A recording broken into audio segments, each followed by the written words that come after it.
Zee 24 तास एक पाऊल पुढे। कोल्हापूर शहरातलं ऑक्सिजन पार्क अर्थात हुतात्मा पार्क मधली 179 मोठी झाडं तोडण्याचा घाट कोल्हापूर महानगरपालिकेने घातलाय।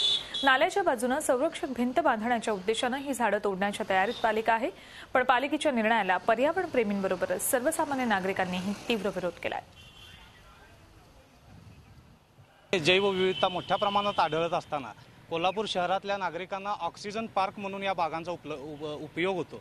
या ठिकाणी नागरिक मोकळा श्वास घ्यायला येत असताना या झाडांची कत्तल करून नागरिकांचा श्वास गुदमरण्याचं काम होणार आहे। किमान कोल्हापूर महानगरपालिकेने उद्यानांचं जतन जर करता येत नसेल तर त्यांचं पतन करू नये। बिल्डरच्या माध्यमातून काहीतरी उभा करायचं आणि झाडाची कत्तल करायची आणि नागरिकाची हाल करायचे अशा प्रकारचा प्रयत्न या महानगरपालिकेचा दिसून येतोय।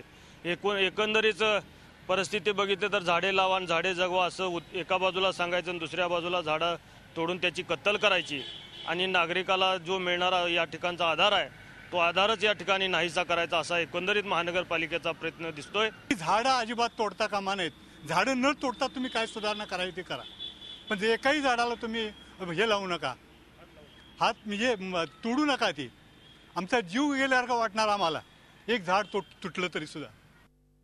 झी 24 तास एक पाऊल पुढे।